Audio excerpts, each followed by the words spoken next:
그 이야기를 듣고 누가 봐도 영혼이 없는 거예요. 이 방법을 추천합니다. 두 가지인데요.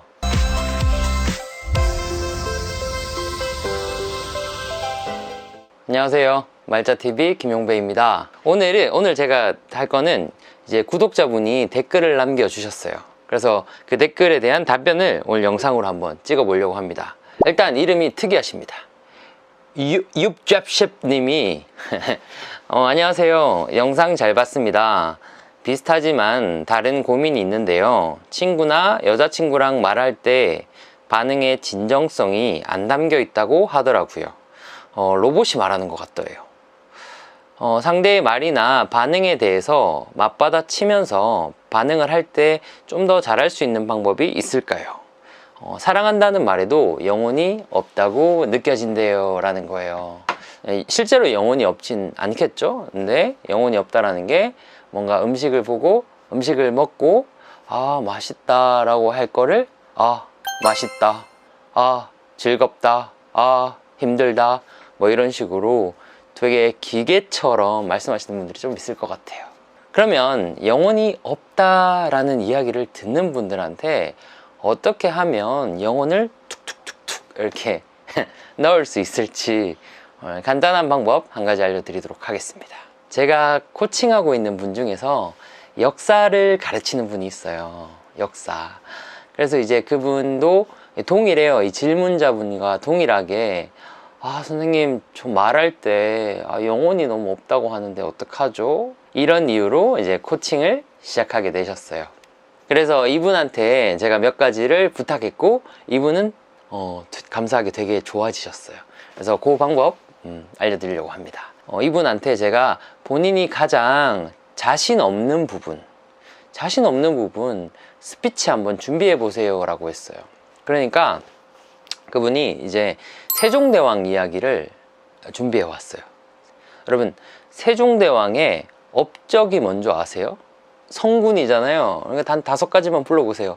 세종대왕의 업적. 첫 번째 한글, 두 번째 한글, 세 번째 한국말, 네 번째 코리안. 아무튼 세종대왕을 설명하는 그 파트가 있었어요. 근데 세종대왕이 처음 왕이 되었을 때부터 조선이라는 나라가 막 잘 살고 그건 아니었대요. 그러니까 세종대왕이 처음 즉위했을 때는 진짜로 못 살았대요. 굶어 죽고 그랬다고 하더라고요. 어느 정도냐 하면 흙 있죠, 흙으로 죽을 만들어 먹는다거나 아니면 그 시체 있잖아요. 시체를 먹을 게 없으니까 무덤을 파헤치거나 뭐 시체를 이렇게 먹었다 하더라고요. 그러니까 그 정도로 나라가 못 살았으니까 세종대왕 마음이 얼마나 아팠겠어요. 그 치국이를 만든 이유도 당시에 농업국가인데 강수량 같은 거 있죠. 그게 농사를 짓는데 엄청 중요한 포인트더라고요. 그래서 강우량을 알아야 좀 더 농사를 잘 지을 수 있으니까 그래서 치국이를 만들었다고 하더라고요. 아무튼 이런 얘기였어요. 이런 얘기를 스피치로 했는데 이제 그분이 스피치를 어떻게 하셨냐면 그냥 제가 한 문장만 떼올게요. 제가 그분처럼 해볼게요. 세종대왕의 여러 업적이 있겠지만 그 중에서 가장 큰 업적은 이전과 대비해서 농업 생산량을 무려 4배나 증가시켰다는 것이 있습니다. 이런 큰 업적을 이루셨습니다. 이런 식으로 역사를 가르치니까 아무래도 학생들이 조금 많이 졸겠죠? 그 이야기를 듣고 누가 봐도 영혼이 없는 거예요. 그래서 제가 물어봤어요. 선생님, 진짜로 농업 생산량이 4배가 늘었다는 게 큰 업적이라고 생각하세요? 물어봤어요. 그러니까 그분이 한참 생각하다가 아니요, 사실 저도 잘 모르겠어요. 그럼 제가 확실히 영혼을 넣어 드릴게요. 선생님, 지금 연봉 있죠? 본인 연봉 생각해 보세요. 저한테 말 안 해줘도 돼요. 연봉 있죠? 그 연봉을 곱하기 4를 한번 해보세요. 그럼 그 돈 가지고 선생님이 사고 싶은 거, 예를 들어 옷이 될 수도 있고 차가 될 수도 있고 집이 될 수도 있고 사고 싶은 거, 또 가고 싶은 거, 여행 간 거, 이런 거 한번 떠올려 보세요. 연봉이 지금 4배가 된 거예요. 그럼 어떨 것 같아요?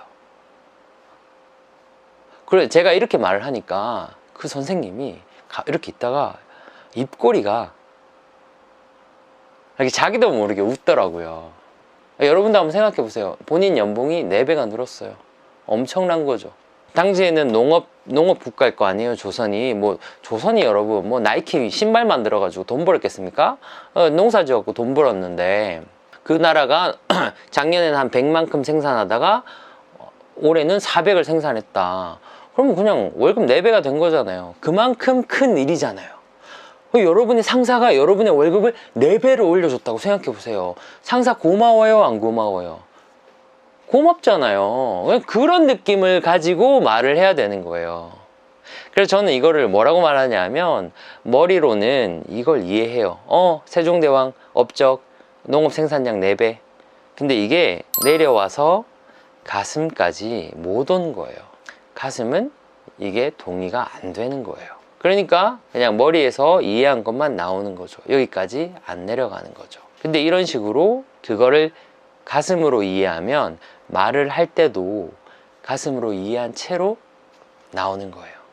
다시 그 유튜브 댓글 써주신 분한테 넘어가서 여자친구한테 사랑한다 라고 했는데 그 말이 영혼이 없다, 이걸 고치려면 저는 이 방법을 추천합니다. 2가지인데요. 첫 번째는 아까 제가 했듯이 자기랑 대화를 좀 해보세요. 예를 들어서 아까 세종대왕이 농업 생산량 4배 늘었다, 이거를 머리로 이해하지 말고, 야, 4배가 늘면 어떤 느낌일까? 야, 나는 그 4배가 늘면 뭐 사지? 그 돈 어디에 쓰지? 이런 식으로 대화를 해보는 거예요. 마찬가지예요. 여자친구한테 사랑한다 라고 했는데 영혼이 없다라고 하면 본인이랑 대화를 해보는 거예요. 나 진짜로 여자친구 사랑하나? 사랑하면 얼만큼 사랑하나? 그리고 여러 면이 있는데 그 중에서 어떤 점이 가장 사랑스럽나? 그리고 최근에 가장 여자친구가 사랑스러웠을 때는 언제인가? 그럼 대화를 해보다 보면 이게 머리가 아니라 가슴까지 내려가는 거예요. 느낀 것만 말할 수 있어요. 자, 이게 첫 번째예요. 자기랑 대화. 2번째는 감정의 이름을 한번 붙여보세요. 예를 들어서 영혼이 없다라는 소리를 듣는 분들은 보통 기분 어때요? 라고 하면 좋아요. 기분 어때요? 싫어요. 좋아요, 싫어요, 이 2개밖에 없어요. 좀 더 영혼 있는 사람들은 좋아요, 싫어요 말고 여러 가지 단어들을 말하더라고요. 어느 책에서 나왔는데 단어라는 거는 생각을 담는 그릇이라는 거예요.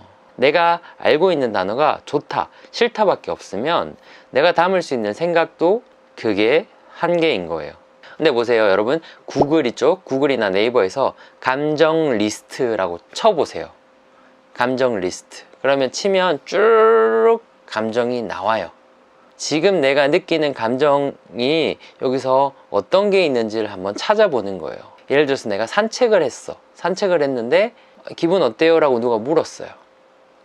그러면 기분 좋다 라고 할 수 있지만, 와, 되게 상쾌하다, 와, 되게 속이 뻥 뚫리면서 후련하다, 가슴이 답답했는데 시원하다, 뭐 이런 단어들을 표현할 수 있잖아요.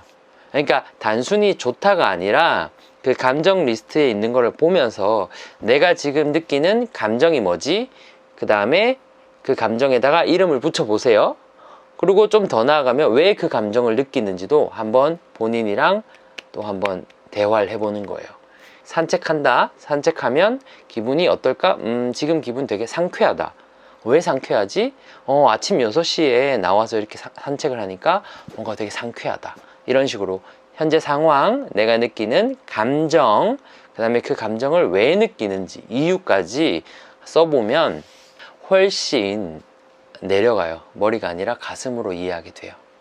그 전까지는 좋다 싫다 밖에 없으니까 그림이라면 색깔이 2개밖에 못 쓰는 거예요. 근데 이걸 자꾸 쓰다 보면 좋은 거 말고 상쾌하고 뭐 청량하고 만족스럽고 뿌듯하고 내가 표현할 수 있는 게 늘어나거든요. 그래서 이 2가지 질문자분 꼭 한번 해보시면 좋을 것 같습니다. 네, 여러분 제가 보셨죠? 정말 열심히 진짜 정말 열심히 영상으로 만듭니다. 이 댓글 써주시면 제가 공짜로 돈 안 받잖아요. 공짜로 제가 최대한 성심성의껏 제가 답변 드리니까 궁금한 거 있으면 편하게 댓글로 남겨주시면 됩니다. 네, 지금까지 말자TV 김용배였습니다. 감사합니다.